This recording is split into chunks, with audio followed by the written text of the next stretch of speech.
the state turning down free money. Tonight at 11.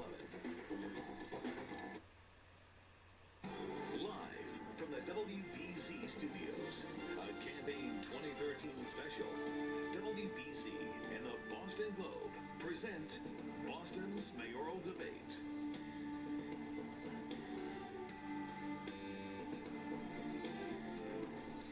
Good evening and welcome to the first Boston mayoral debate sponsored by WBZ and the Boston Globe. I'm John Keller, political analyst for WBZ, welcoming our viewers on WBZ TV and online at cbsboston.com, boston.com, and bostonglobe.com, and also our radio listeners on WBZ News Radio 1030.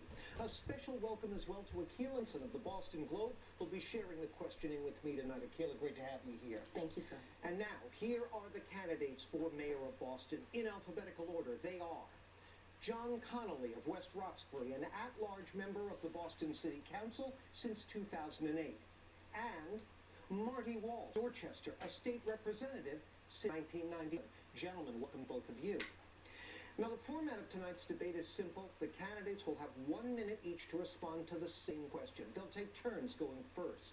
After that, there will be open-ended periods of rebuttal and debate in which the candidates can and hopefully will address each other directly. There are only two hard and fast rules. No filibustering and always obey your moderator. So let's begin our debate with the first question from Akila Johnson going first to Connolly. Akila. Mr. Connolly, what are the most important differences between the two of you? Well, thank you, John. Thank you, Akila and the Boston Globe and WBZ for putting this on. Greatly appreciate it. Look, I let the voters figure out the differences between us, but I will say that what I bring to this race and what I hope to bring as mayor is my experience as a former teacher, going into the classroom every day for years, working with children facing a daunting achievement gap. That experience stays with you. You take all of those students' hopes and dreams with you every day to work in City Hall. I hope to do the same as mayor as I've done as mayor. I do think we have some differences on our fiscal as to how we would be mayor. I hope we'll get a chance to talk about that later. But I think my teaching experience is something that makes me unique in this campaign from day one and will inform what I do if I'm mayor. Mr. Connolly, thank you. Mr. Walsh, the most important differences between you two. I think it's the way we were brought up. I'm a son of immigrants. My mother and father came to this country in the early 50s. They met here. I grew up in Dorchester. As a young kid, I overcame cancer. As a young adult, I overcame alcoholism. It's kind of shaped me who I am today.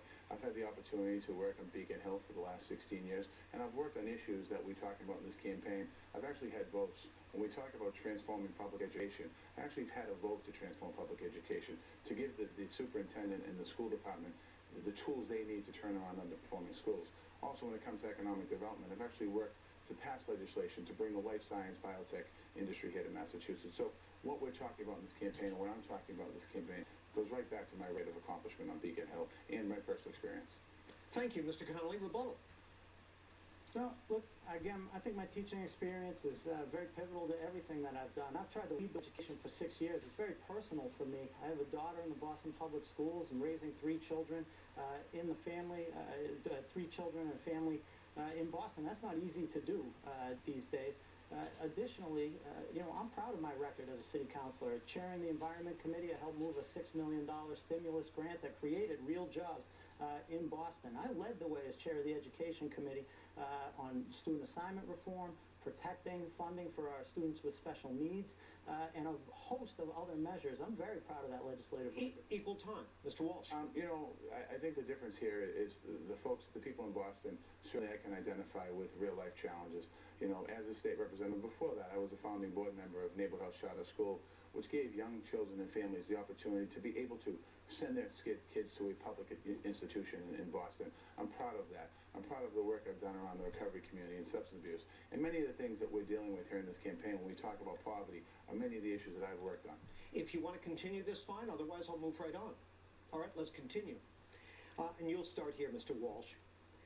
Both of you have called for extending the school day for Boston Public School students, but an effort to do that in the most recent teacher contract failed because neither side could agree on how to pay for it. So let's talk about that.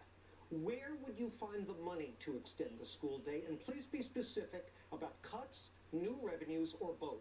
1 minute, sir. I think one of the ways that we could extend the school day, first of all, is make sure we negotiate that extension into the contract. And I certainly have the ability to be able to do that. Once we get that done, I think one of the ways we're going to look at here for my administration as mayor of the city of Boston, we're going to look at reorganizing the office of the school department to see exactly where we can find additional revenues. Right now in the school department, we're very top heavy in schools. I think a lot of that money should be put down into the classroom. We should be able to work with that. Also, my relationships with the legislature to make sure we find additional funds. In my 16-year career at the legislature, I've fought every single year to make sure Boston gets additional money for school assistance. I'll be able to use my relationships to be able to find that money so we can extend the school day. Thank you, Mr. Connolly. 1 minute. So I revamped the process around how we reviewed the school department budget as chair of the City Council's Education Committee. We ended it by almost triple the amount of time that we spent reviewing their budget. I've asked all the tough questions, and I've pushed and pushed for change that I can make a reality if I get the chance to be mayor. It is a top-heavy bureaucracy, and it's overweighted with outside contracts, consulting contracts, vendors who deliver questionable performance and services, and more assistant superintendents than you can shake a stick at. We need to make deep cuts to that bureaucracy. I know it inside out. I know where I'll go to make those cuts, and I will push that money down to the school site level so we can build schools from the bottom up. There's a second place where we can get revenue when it comes on this, and that's how we negotiate our pilot agreements with our nonprofit institutions. That ought to create more than enough to help us fund the extra time that our students need. Thank you. Mr. Walsh, rebuttal. Well, I think as far as extending the school day, it's important, but we also need to make sure that we have pre-K kindergarten for all students of Boston, not some students of Boston. And we have a plan, I released a plan several weeks ago about dealing with making sure that every single child and every single family has the opportunity to send their kid to pre-K kindergarten so they get a good education early in the system. Mr. Connolly, Right. go right ahead. Early education is vital to closing the achievement gap. There's no doubt about that. And I'm out there every day in these schools and working with the parents across this city on trying to make sure every school is a high-quality school. But to go back to lengthening the school day for a second, we don't talk enough about why that's important. It's important because it means that every child in Boston will have access to art, music, science, physical education, and humanities, which isn't the case in Boston Public Schools the way it should be. Once or twice a week for half a year in some of our schools, we want to make sure our kids can get that on a regular basis for the whole school year. That's why it's imperative that we do it. Anything further?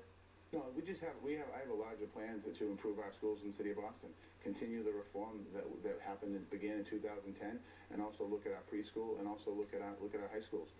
And I think that I'm sure we'll be talking about that a little later in the debate. Equal time? I would take issue with the notion that Marty has a larger plan on this. This has been my life's work. This is where I've spent every minute virtually in my time on the city council. I have a very detailed plan on the schools, but it's about a little more than that. This is about the commitment and the driving passion to get this done. I've led on these issues for 6 years on the city council, but long before that when I was in the classroom. Representative Walsh, I commend his vote on school reform, the Achievement Gap Bill in 2010. I went up to the State House to lobby for it as the only city councilor that did that.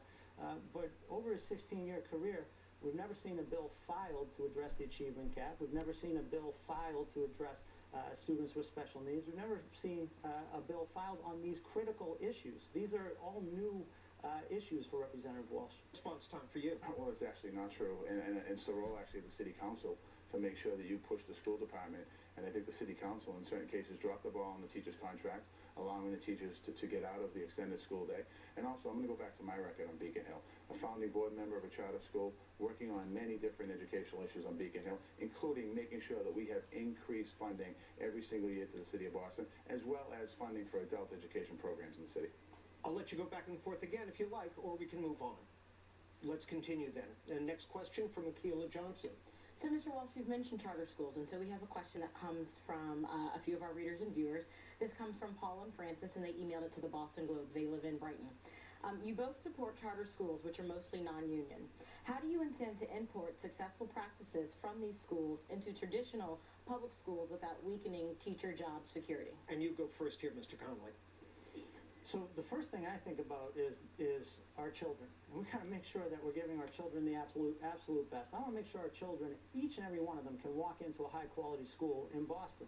And I think the collaboration has been happening, not the way we want it to, but My daughter goes to the charter school in Roxbury. 4 years ago, it was one of the worst schools in Boston. Today, it's one of the best. And the reason why is that we brought the changes we learned from charter schools. We lengthened the school day, added before and after school programming. We let the principal hire any teachers that she wanted based on how they would perform in the classroom. And we put fully staffed social and emotional support services there. And it allowed that school to turn around. I want to make sure we can bring that change to every Boston public school, and that's a lesson learned from the charters. I think that we can schools, Boston charters and Boston public schools, in partnership. We should end the toxic debate and find a way to work for every school to work for every child. Thank you. Mr. Walsh, 1 minute. I'm on the board of Neighborhood House Charter School in Dorchester, and what we've done there in that school is use best practices. We've partnered up with schools. A few years ago, we partnered up with the Henderson to be able to share ideas, as well as parochial schools. So I think it's important for us that there's not one way to improving education. I think by sharing best practices and taking others' ideas, I think that's the way to go here in the city of Boston. I'm proud of what we've accomplished in Neighborhood House Charter School. I'm also proud of what's accomplished at the Henderson, where that school is a full inclusive school for special needs, special ed, and I think it's important that we continue to do that. And I think we should learn off of each other. After Marathon Monday, the Boston Public Schools actually worked with the neighborhood charter schools on trauma, and working with trauma that the school didn't have. So I think sharing best practices it's positive. We need to support all the education in Boston. Rebuttal if you want it. No, I think, again, we can have a real partnership. I put a plan on the table where what I would like to do is bring both Boston charters and Boston public schools under a same facilities plan, because the charters want facilities, but when we do that, we ought to have them sign a contract that says they'll serve all students, including students with special needs and English language learners, and that they'll serve students in underserved areas near where their school would be. That would lower transportation costs, and I think that would open the door to get these schools to collaborate in a great manner. Equal time for you, sir. We have world-class universities and world-class colleges in Boston, and there's no reason why we don't have world-class elementary schools and world-class high schools in our city. All right, gentlemen, thank you. Let's move on to our next question. You'll start here, Mr. Walsh. An independent civilian review board recently reviewed a sample of cases and found that Boston Police Department internal affairs investigations into police misconduct are only done, quote, fairly and thoroughly about half the time. Do you believe police misconduct is a serious problem, and what steps will you take to curb it? 1 minute, sir. I think in certain cases, absolutely a problem in our city of Boston. As I go through the neighborhoods and campaign in neighborhoods, for as a matter of fact, I was in Dudley the other day walking through the business district, and a couple of young men came up to me. They were talking about how they were walking down the street. Police officer pulled up to them, asked them what was going on. They were doing nothing wrong. They were intimidated by that. I think we need to build better relations with our police department. It doesn't happen across the board. It happens in certain areas. I think we need to build better relations with our police department, with our community, and also we have to, what we've announced as mayor, I will make sure we have a citizens advisory committee that we used to have in the city of Boston years ago. That's not there anymore. A real advisory committee. So citizens and the police can sit down and talk about the challenges in certain communities, in every community, as a matter of fact, in this neighborhood. Thank you. Mr. Connolly, 1 minute. It's not okay when half of the cases reported aren't dealt with in the appropriate manner. And you can see the results when you go out into Boston and you talk to Boston's young people, particularly our young people of color, who have had many incidents. When you talk to so many of these young people, as I have when I've gone into our schools, visited out in our neighborhoods, and that's breaking apart the ability to have effective community policing, because it has to be premised on trust.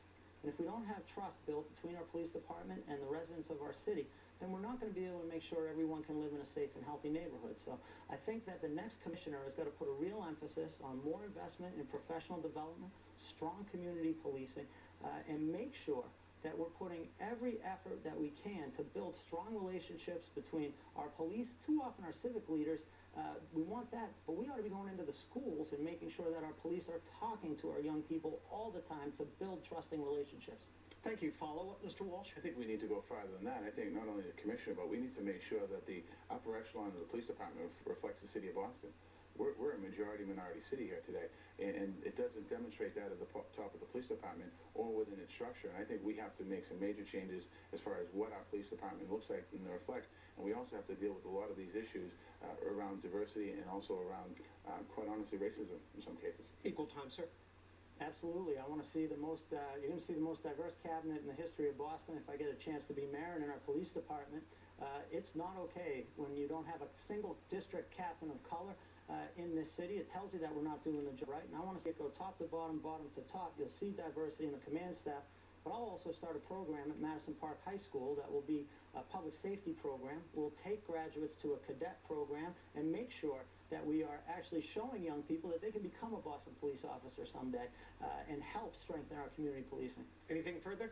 All right, let's move on. We'll squeeze in one more before we have to take a break here. And the next question from Keller Johnson for both, starting with Mr. Connolly. So we'll stick with the topic of diversity, but switch subjects a bit. Boston's real estate market generates huge amounts of money, but people of color are often cut out of the action. What specific steps will you take to ensure they have opportunities to participate in this sector that don't currently exist? Mr. Connolly? So I've met with groups of black business leaders, Asian, Latino business leaders several times during the course of this campaign, and it's very clear that we are locking businesses out that ought to have the opportunity to compete and to succeed. And I've put an economic development plan on the table that's focused on how we're going to grow small businesses and new businesses run by women and people of color. It started with the business disparities study that can open the door to change the way we award city contracts. But the second piece, and most critical, I'd like to start a Buy Boston program where we can link those large businesses downtown with our small businesses owned by women and people of color. So that if you're a florist in Dudley Square, I want our colleges and universities to buy flowers from you. If you're a caterer in Mattapan or Roxbury, I want Vertex to cater their events with you. That's what we've got to do to help grow wealth and to help grow companies owned by women and people of color. Mr. Walsh, 1 minute. We have to create partnerships. We have to create more partnerships, which is clearly is not happening in the city of Boston today, and also create opportunities for minority-owned businesses, not just in the real estate industry, but throughout Boston, in the construction industry, in the food service industry, in many different industries. You know, when you go to City Hall and you walk up to the BRA and you walk and see who's out in the hallway putting these business development deals together, it's not people of color. Few women, but not many people of color. We need to change that culture. We need to make sure these companies have the opportunity and the support they need to be able to grow and the access they need to grow. And that's what's happened here in Boston State. People get access, they get what they need. Just a quick follow to both of you on the same subject. Can you be a little more specific about how you'll change this culture regarding minority access to the real estate market? Go ahead, Mr. Connolly. So I think that if we focus through a business disparity study, we can identify the great needs out there, but then utilize programming through the BRA to make that the whole key on the business disparity study is it changes the way that you can award city contracts or development projects for that matter, and that could open the door for more real estate development done by businesses owned by people of color. But we can't just focus on one industry. It's got to be about all of the industries here. Mr. Walsh. I want to take a step back here. If you look at Roxbury, 80% of the people living in Roxbury rent their apartments. I think we have to start in some cases with home ownership programs. Talk to small banks to allow first-time home mortgages so folks have the opportunity to buy the home. And to do that, we need to go back and create more economic opportunities so people can get a job. And to do that, we need to really continue to work on our educational system. So it's not a simple fix, but even in the neighborhood, as I'm campaigning, you know, we're talking with a lot of renters who are concerned about gentrification of their neighborhood. They're concerned about biz coming into their neighborhood and pushing them out. Rebuttal, if you want it. Well, listen, I agree on home ownership, but we're not going to be able to own a home if we can't get a great job that pays a great wage or if we can't start our business. And that's why I want to put my economic development plan into practice, and there's a few other pieces we got to focus on there. I'd like to see a Made in Boston venture capital fund so that we could get lenders to pool resources and lend to businesses owned by people of color at lower rates to allow those businesses to grow and to thrive. And 30 seconds for you, and then we'll break. It's great to create businesses, but people in Roxbury, Mattapan, Hyde Park, and Dorchester need help now. And they need to make sure they have that opportunity to buy their home now. All right, gentlemen, thank you. Grab a sip of water, take a deep breath, and we will continue with the WBZ Boston Globe mayoral debate in just a moment. Stay with us.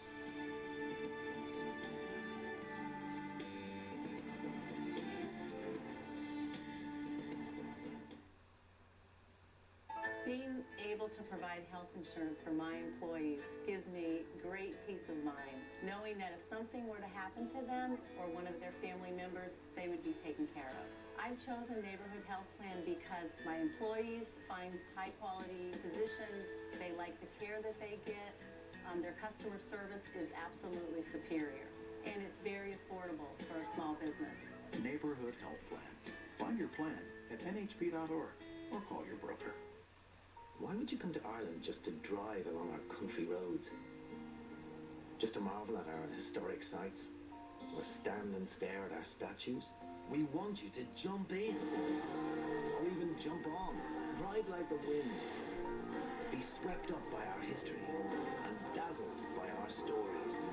Let them speak to you, captivate you. Oh, she's smitten. Go on, jump into Ireland. Visit ireland.com.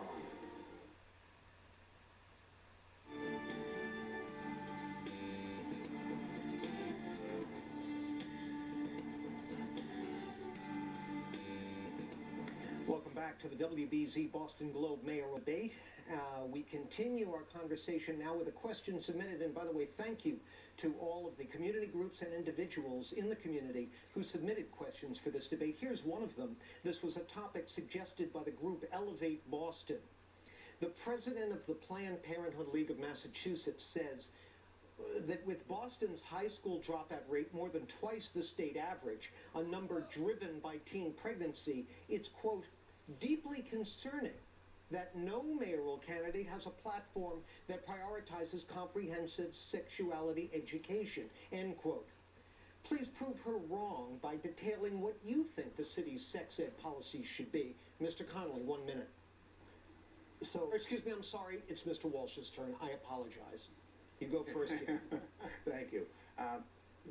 The quote there is just wrong. In my education policy, we do have a program for sex education and health education. I've been a strong supporter on Beacon Hill of health education legislation that has gone throughout many schools in the city, in the state. I also want to take it one step further. I want to talk about drugs and alcohol so kids get an understanding for what the effects of drugs and alcohol on their life.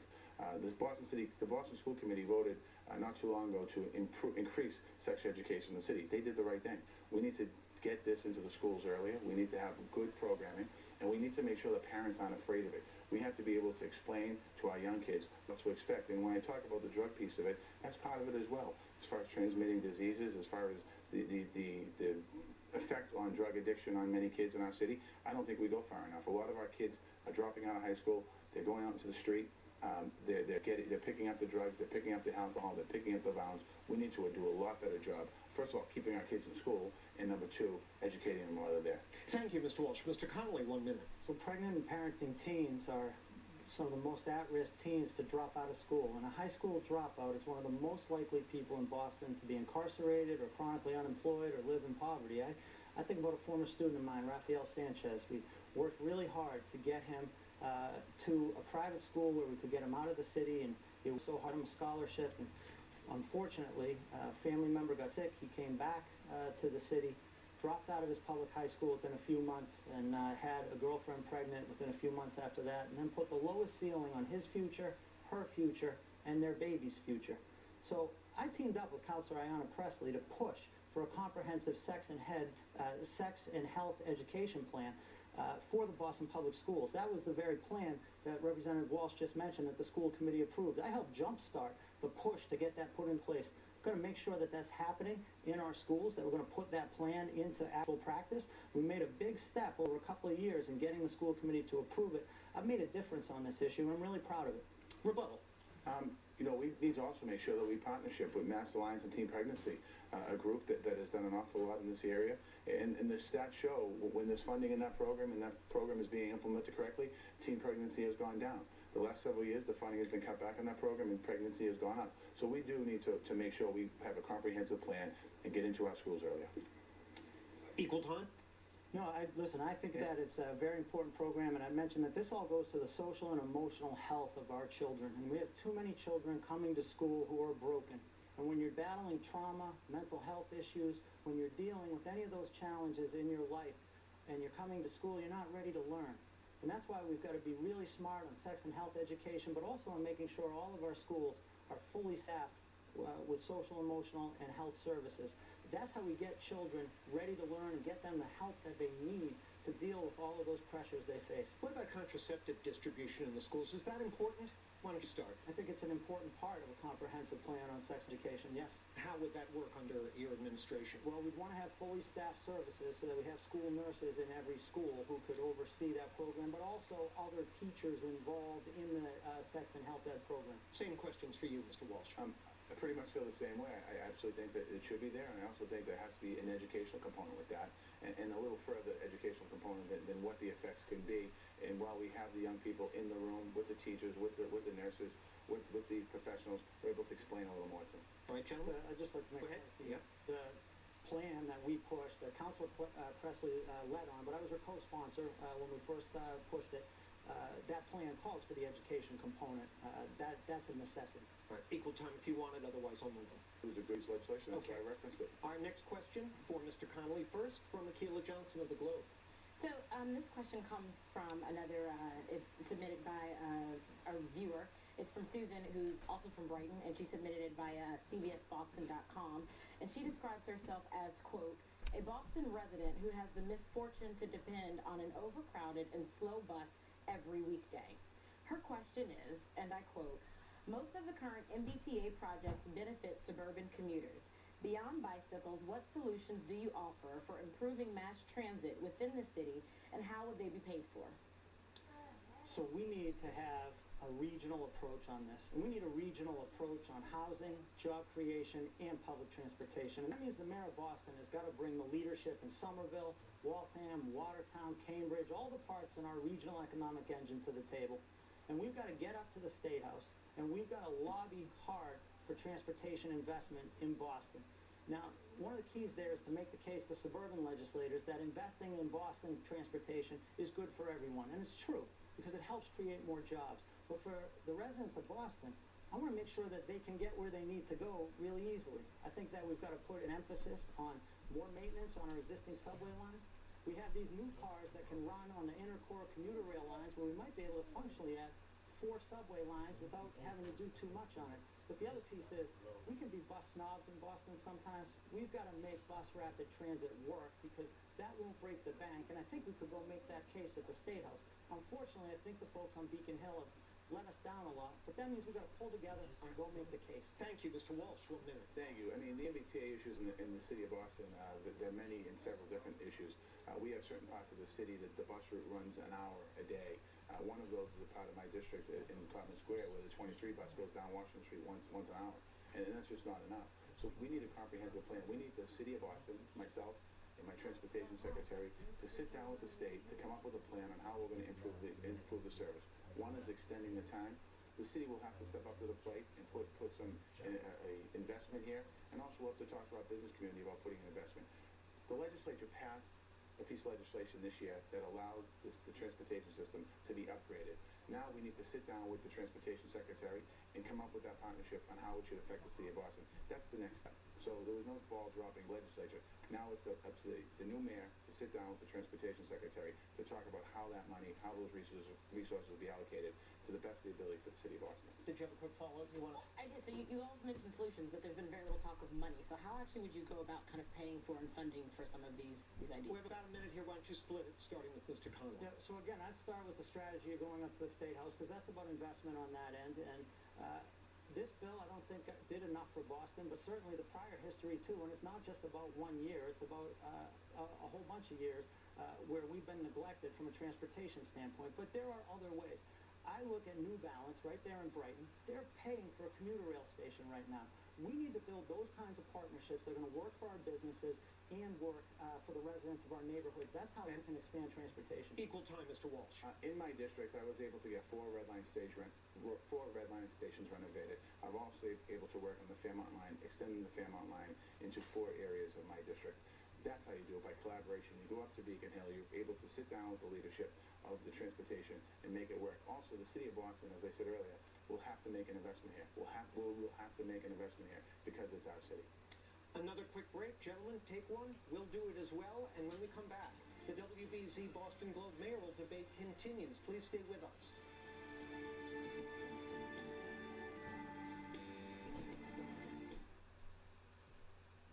There was a time that I didn't know if I was going to be able to have a family. That's me, pregnant, And that is the day I found out I was having a girl. On April 11th, 2012, my daughter, Elizabeth Day Sullivan, was born. She was the most beautiful thing I'd ever seen in my life. I'm a fighter, I'm a survivor, and I'm a warrior.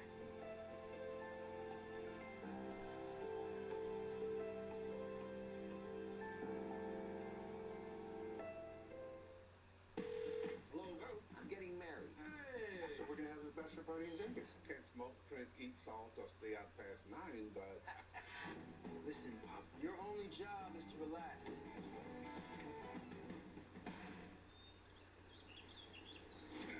On November 1st, Welcome, Las Vegas. best deal. Plan your escape. I probably should get up and dance. Maybe not. Maybe now. Las Vegas. Rated PG-13.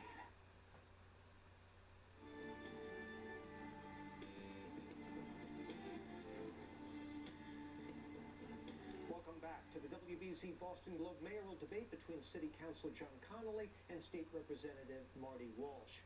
And gentlemen, let's turn now to a financial issue facing the city that is really one of the city's biggest problems.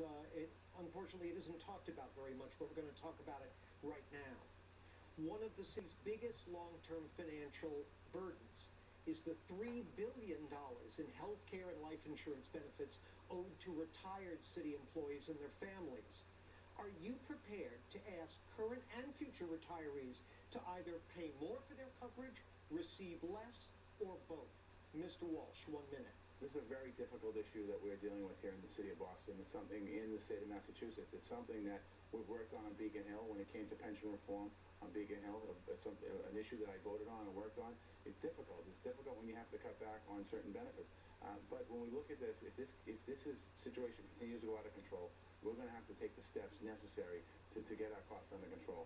One thing that the city did last year, they went into coalition bargaining when it came around changing the GIC system in Boston. There was a debate up on Beacon Hill, and of which I didn't support the legislation regarding the GIC of cities and towns to go into the GIC. However, I did work with a compromise after the fact. But what the city of Boston did something very smart. They were able to do coalition bargaining to get to the savings that they needed to move forward in the healthcare costs. We have to do the same. We'll have to do the same when it comes to pensions and healthcare for retirees. Thank you, Mr. Connolly.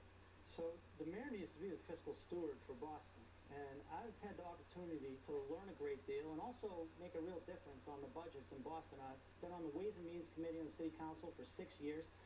And I've worked with the Menino administration to balance 6 budgets that have helped give this city one of the highest bond ratings possible for municipalities. So I know what it takes to make sure we're being fiscally prudent. On the unfunded health liabilities, at $3 billion actuarial value, I have a plan. We're paying off our pension liabilities right now, and they should be paid off by 2023, which is a long way out, but it's going to make a big difference when we do. When we hit that point, we should immediately begin those payments to pay down the unfunded health liabilities. Now, we're already making sure in the budgets each year that we're contributing to an account to help pay it down right now, but I would raise this one point. We did the coalition bargaining last year, and that was important.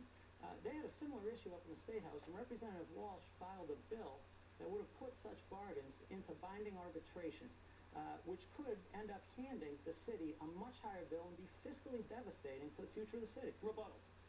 Actually, that's not what the bill did, but I want to talk a little bit about what's going on here in the fiscal crisis here in the United States.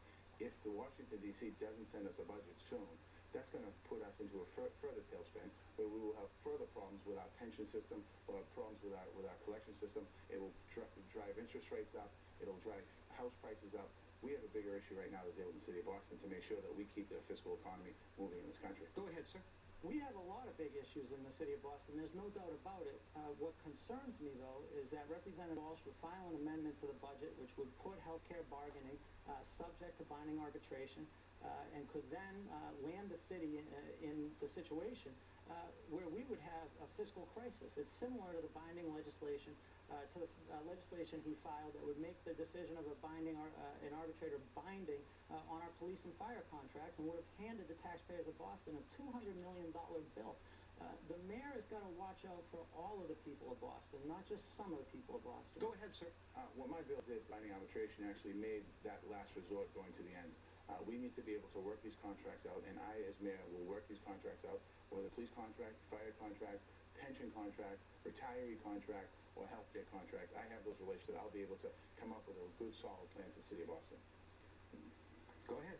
We've worked out roughly 36 or 37 of the 40 city contracts. During my time on city council, I've voted to approve contracts for about 36 or 37 of the city unions. We've done a good job at the table making sure that city workers are going to get a good wage benefit and that ability to save. But legislation such as the legislation and the amendment filed by Representative Walsh up at the State House, that's the type of legislation that could devastate our great fiscal standing we have right now and begin a downward spiral on the city finances and really put the health of the city in jeopardy. And that translates to no ability to have early education, no ability to extend the school day, no ability to renovate parks and playgrounds. Response. My opponent talks about we solved 37 one of those contracts is one I negotiated as the head of the building trades for the Boston Housing Authority, and I didn't see my opponent at the collective bargaining table. Go ahead. It's a debate. That's actually not one of the ones that I was referring to, but I'm talking about all of these contracts, and they do come to the city council for final review, and that is the point at which I involve myself. I'm not allowed to be at the bargaining table by law before that. I think actually if we would let the city council go to the bargaining table, we could probably get much better deals rather than what's happened here, which is we end up with binding arbitration with the firefighters and the police officers, and we have to hold the line. If Representative Walsh had his way, he would have taken the city council's final review of all of these contracts away, and that would just hand the taxpayers a $200 million bill in the case of these two firefighter and police contracts, and they just set a precedent for further damage to our economy. Equal time. Actually, Councilor Arroyo and Councilor Ross worked on the fire contract to come up with a compromise, and they did come up with a compromise. However, the compromise wasn't accepted by all parties, and that's when it went down to arbitration. There's a way to avoid these negotiations to go to arbitration, and my legislation does that, and as mayor of the city of Boston, I won't need my legislation to do that. I'll make it happen. If you're done, I'll move on. Up to you all. I know that Representative Walsh cares deeply about Boston, wants to make a difference, and he's been a friend of mine for 18 years, and I know he's committed on that front, but I'm just concerned that when your campaign is taking over $1 million in outside money, and when you also work in two roles for these unions, that will influence what you do when you're mayor, and we've seen that it certainly influences the legislation that you filed. I'm not commenting that. Okay. All right. Just to clarify, if I may, and then we'll move on to the next question. Retirees, should they be prepared to pay more and or receive less under your administration? Just take 10 seconds. Give me a... Not right now. Not right now? No, under my plan, we would shift those costs from where we pay down the pensions, and it wouldn't hurt the retirees, but we have to be on guard with the current contracts that we sign and negotiate, and that's for the good of the city workers and all of the city residents. We want to make sure we're fiscally healthy. But I'll give you the last word if you want it, otherwise we'll move on. No, we can move on. Okay. All right. Next question from Akila Johnson for Mr. Connolly. So residential foreclosures are down sharply over this time last year, but in Boston they remain a serious problem with more than 700 filings in August. What would you do to promote more responsible behavior by lenders and borrowers? 1 minute, Mr. Connolly. So for starters, the city adopted a foreclosure intervention team that does a lot of great work in trying to reduce this and trying to work with homeowners. And I've certainly had my share of people calling my council office trying to save their home, save their family, and really just hold on. I want to continue to work with that foreclosure intervention team. I also want to take that model of Boston Community Capital, which really set a national trend on how we can make that difference and help people keep their homes. In some cases, by going in and picking up that price tag where there is really zero value. But it's got to start with the foreclosure intervention team, and from there, I think we've got to work closely with the district attorney and the attorney general to really be a hawk on predatory lenders. And that's where this all started. It started with banks and predatory lenders preying on people who were trying to buy their first home. The question included borrowers. Do you have any comment on them very briefly, and then we'll equal time for... Yeah, I'd say, again, on the predatory lending, we're looking at that piece of it, but on the borrowers, that's what the foreclosure intervention team does. Okay. We work with the person who's trying to hold on and do everything we can from that standpoint to help them keep their home. Thank you for the clarification, Mr. Walsh. Equal time. I think you have banks in this state, in the city right now that are foreclosing property on people that want to make a deal. It happened during this campaign where a gentleman was going to lose his house with Wells Fargo. He came up with some payment. He was going to be able to pay the current mortgage and not go to the back and come up with a deal. We need to force these banks and these mortgage companies to step up to the plate here and allow people the opportunity to begin to pay current and work on the back debt. A lot of this goes back to the recession that we had here in Boston. People haven't caught up. A lot of families are living week to week, paycheck to paycheck. So if they miss a paycheck or miss a month's worth of pay, which is a lot of money for a lot of folks, they're going to fall behind. They're never going to catch up. So I would start by sitting down with the mortgage companies and the banks and forcing them to make sure that we give every opportunity for people to stay in their homes. Secondly, what happens when a bank forecloses a property in the city of Boston? They board it up. It lays empty. We have tenants in those apartments that don't have an opportunity. They have to leave as well. That's not fair. The banks and mortgage companies need to step up here. You know, it was good enough for them to be bailed out by the federal government and get billions of dollars in federal bailout money, but yet they have no problem kicking a family out of their house in North Boston. So how would you then, you said you would force banks to work with borrowers, but what would you kind of make borrowers do, or how would you work with borrowers? I mean, first of all, we passed legislation up on Beacon Hill, which the city has instituted in a lot of their programs.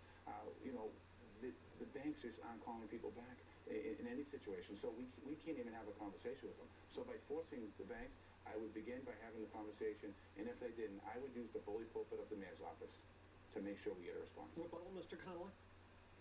No, again, and I think on the foreclosure intervention piece, one of the programs we adopted in the city was to put the responsibility on the banks to make sure when they do take a property, which is what we want to avoid at all costs, but that it doesn't become that property boarded up, becomes a site to attract crime, and you just see it run down and really destabilize a street or a neighborhood on the whole. And we put the penalties on the bank to make sure that wouldn't happen. And that's part of making sure that our intervention team is out there on the streets working with people to help them keep their homes as the most important piece, but also make sure that any properties foreclosed don't become blight on neighborhoods. And equal time for you, Mr. Walsh. You know, there are many families in this city that are 1 or 2 paychecks away from losing their house, defaulting on the mortgage. So not only do we have to talk to the banks and mortgage companies, but we really truly have to bring industry into our communities to allow people the opportunity to get a job.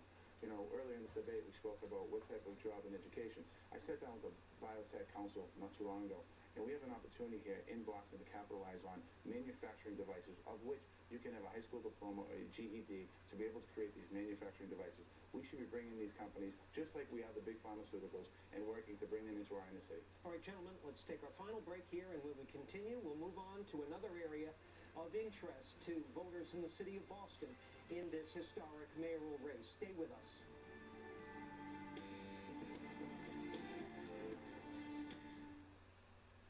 Breast cancer. Why? Why my mother? Why is she the one to be so sick? But could I be the one to help her? When I work with the American Cancer Society, I could be the one to raise the dollar that helps end breast cancer. Join us, Boston, this October at Making Strides. Go to makingstrideswalk.org/Boston. You could be the one to help finish the fight. Donate now or walk with Making Strides. Paris changed my life, and I got there through UMass. Those very specific seminal moments in Paris. The subway. A man in a tuxedo walked in, and a woman in a long gown, and it was stunning. It all hit me. It was like a lightning bolt. There was this world of beauty, style that I wanted to be a part of. That was the beginning of the journey. And that all came through the University of Massachusetts. And that was really a key moment for me. It's one of those moments you never forget.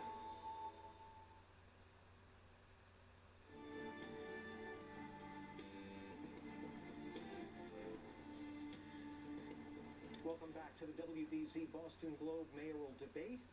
Let's continue now with a question where Mr. Walsh, you'll lead off. Mayor Menino's job approval ratings as he prepares to leave office are astronomical, and they've been very high for a long time. What are the most significant ways in which you are similar to and different from Menino? 1 minute, sir. Certainly his approval ratings are high. I get that every single day on the campaign trail. He's beloved in the city of Boston. I think one of the traits that I have that Mayor Menino has is the ability to to go out into every neighborhood and work extremely hard. As a state representative, I've been elected 8 times in my district. Of those times, twice I had opponents. People always comment on the fact they have access to me, and I think that that's an important piece of being an elected official, but in particularly being mayor. Tom Menino has the pulse of the city, and one of the things that I want to do is make sure that we're able to continue in what he does, and I will keep that schedule working in every neighborhood in the city so people have access to me so I can learn about the ideas. I think the piece of the difference is probably really going to be around style. I think my style is going to be different than the mayor. I think there's going to be a lot more. I'm going to allow my cabinet and my department heads to be able to do a lot more so we don't have more transparency in the government. Thank you. Mr. Connolly, 1 minute. Mayor Menino was a mayor of the neighborhoods, and he lived in them 24/7, and I certainly learned from that. You got to be out there in the neighborhoods talking to people to understand what's going on, what the challenges that people are facing are. I think that's one of the key pieces that we can all take from Mayor Menino. Second piece, our seniors. Mayor Menino is great to our seniors, and I'm proud to have a senior agenda to make sure that we continue that great support for our seniors, make sure we have a lot of programming, and that we're not letting anybody age in isolation, that we're reaching out to all of our seniors and keep everyone connected in this city. Last piece I always appreciate with Mayor Menino is having had the opportunity to work on 6 budgets with the mayor. Fiscally responsible budgets that allowed the city to have one of the highest bond ratings for a municipality in the nation. That translates into making a difference in people's lives. Where I have a big difference, schools. I'm going to be really aggressive and bold on making sure that every child can get a high-quality education. That's what it's about at the end of the day. That's where our future starts. Follow up, Mr. Walsh. I think also, if we're talking about the mayor, he stands up for what he believes in, even when those decisions are hard. And as mayor of the city of Boston, I'm going to make tough decisions as well. When it talks about transforming our schools, I'm going to stand up to the teachers. If I have to, work with them first and say, how do we make the changes we need to bring good quality education to our city? Also, when it comes to the police, diversifying the upper echelon of the police department, I think that's important. Also, one area that's different is around economic development. And I'm going to create a new economic development authority in the city of Boston that's going to put term limits on the board members, as well as bringing transparency, open process, and streamlining permanent. Rebuttal, Mr. Connolly. On the schools, I'm going to go in there every day thinking about how we can transform them. I think it starts, one, with cutting our bureaucracy. I think the second piece is to lengthen that school day so every child can have arts and music and science on a regular basis. I think we've got to hold principals and teachers to high standards, and we've got to revamp vocational education so every person can get on a pathway to a skilled high-wage job, a lab technician in Longwood Medical, the ability to perform maintenance on wind turbines, on jobs. I want to make sure we've got a regional plan to grow jobs and compete across every industry, but I also have an economic development plan for small businesses and how we can connect them to our big businesses to really grow jobs and wealth in Boston, particularly for businesses owned by women and people of color. Anything further, or we'll move on? All right, Keller Johnson, go ahead. So this question will be for you, Mr. Connolly. Here's a topic that was suggested by the Youth Justice and Power Union. Thank you for doing so. It's a Boston coalition of young people working on economic and social justice issues. And their question is, since the Boston Public Schools changed its disciplinary policies a few years ago, the number of suspensions for everything from fights to sexual assaults to weapons possession has plummeted. How has that made the schools safer? And if it hasn't, what needs to change? 1 minute, sir. I think the policy has worked, and I support it. The key here is to keep our kids in school. When we're pushing our kids out of school as a punishment, we're in many cases rewarding them for what it is. But the other piece here is to show young people that they're supported. I taught middle school. I worked with 12, 13, 14-year-olds. My wife said I was on their emotional level. And I saw very clearly, when you have a 13-year-old who doesn't see a future, he or she's going to shut down, internalize, drop out, and that's going to be the first of many bad decisions that will impact that young person's health and, unfortunately and sadly, many other people's health and safety as well. We've got to keep our young people in school, show them a pathway to the future, and make sure we support them along the way. Part of the way we do that is partner our high schools with employers so young people can see a pathway to a job or get a job as part of an internship while they're going to school. Thank you. Mr. Walsh, 1 minute. I think in a lot of cases we put a plan out in my campaign to reform high schools, but before we get there, some of these young people have untreated trauma from what they've witnessed in the neighborhoods, from the violence they've witnessed. They've seen their brothers and sisters and cousins and friends murdered, and there's no counselors in our schools to deal with that trauma. They go on with their life, so we have to deal with that issue. And we're also talking about I'm talking about reforming our high schools to make sure that our 9th and 10th graders are reading at a 9th and 10th grade level, and we're not pushing them through the system. And we're talking about bringing in reforms to our school to have career academies at the 11th and 12th grade so that we can prepare our young folks either for a career in higher education or in a trade program or in a job. I agree with my opponent when he talks about partnering up with businesses, and I think we need to do that.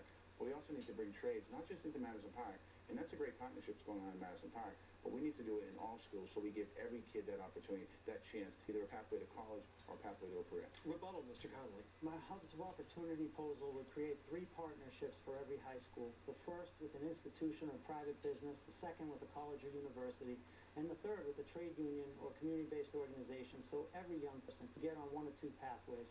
One to college with financial aid, because our colleges aren't doing enough to help our young people afford college, and then on to career, or a second, a vocational pathway to a skilled high-wage job in today's economy. The jobs are there. Advanced manufacturing at New Balance, performing maintenance on wind turbines, installing solar panels, lab technician. They're there. We're not getting our kids ready. I also agree on the social and emotional health. That's why I filed legislation to make sure every school has fully staffed social and emotional health services. Mr. Walsh. Those young people that ask this question, with the way we handle it now, we throw summer jobs at them and say, we're going to give you more summer jobs. That's not the answer. The answer is to truly make reforms in the schools and not talk about it. We need to reform our high schools. Very little discussion in the city about reforming our high schools. We have 3 or 4 high schools in the city of Boston that parents want to get their children into. We have other high schools that kids don't want to go to because they're afraid of their life. We need to make sure that we put true programs and true service around to deal with the violence that these kids are seeing and the educational opportunity they've missed. They've been pushed through the system from 2nd, 3rd, 4th, 5th grade right through 8th. That's unacceptable. Final word on this, or we'll move on. All right, gentlemen, we've heard over the course of the past hour a lot of talk about new programs. We've heard some talk about cuts in the bureaucracy. I haven't heard much discussion of new revenues. We'll start with you here, Mr. Walsh. Are you prepared to look at raising taxes on the city, on people who come into the city, or on businesses? And if so, which ones? If not, is that a no new taxes pledge? 1 minute, sir. I'm not going to make a no new taxes pledge, but I do look at how we're going to create more opportunities in the city of Boston. And one is by growing our economy, bringing in more jobs. Right now in Boston, the BRA has approved many, many plans. Most of those plans that they've approved are housing or educational institution master plans. Very little industry there. We do have the cases of State Street, we have Vertex Pharmaceutical, but we need to create more opportunities into the city. We need to look within our own city, work with our business community here in the city of Boston to see how we can grow our economy. I met with some executives the other day from Fidelity to talk about how can we grow. I sat down with venture capitalist firms. They give money, they lend money out for incubator companies, and those companies go to Cambridge, those companies go to Somerville. Now, I believe we should have a regionalization approach when it comes to economic development, but when we have companies here in Boston, we should do everything we can to keep them here and grow our economy. By growing our economy, we'll grow our revenue. Thank you. Mr. Connolly, 1 minute, new taxes. This city is getting increasingly expensive, and it's really hard for people to make it here. We're increasingly a city of the very rich and the very poor, and really hard to have a strong middle here. You're trying to pay your mortgage, and it keeps going up. You can't even afford to buy a house anymore in Boston if you're anywhere in the middle. So the answer is not to raise taxes. It's not a pledge, but I don't think that's the answer. I'm there paying my student loans as the first bill, and then we get to the mortgage, which is tough enough. And then you've got your property taxes going up each year. And for seniors out there living in multifamily for their whole life, you've watched that neighborhood turn into a whole bunch of condos. It's driven values up, and now it's put our seniors in a situation where they're on a fixed income, having to pay property taxes that are astronomical. So what we've got to do is we've got to be more efficient in city government through the delivery of technology, and we've got to do better with our pilot agreements, because we need to ask our institutions to pay their fair share. But the third piece here is we need more tax freedom in Boston, because we are forced only to rely on that property tax, and Beacon hasn't got the job done for us. Rebuttal. Well, first of all, when it comes to our seniors in the city, my father passed away 3 years ago, and when my father passed away, my mother's income changed clearly. I think we have to look at how do we help our seniors stay in their home. We should actually look at their tax rate when they own their own home, and we should also talk to our cable companies. Right now, we give them a $5 voucher for their cable. We should be talking to the cable companies charging them $120 a month to have cable. But when it comes to partnerships, my ability on Beacon Hill to be able to bring additional resources to the city of Boston, there's more than one way to get money into the city of Boston. And right now, quite honestly, the representatives up on Beacon Hill don't look at Boston. They look at Boston, in some cases, as the enemy. With me as the mayor of the city of Boston, I'll be able to use those relationships to be able to bring more revenues and more resources to the city.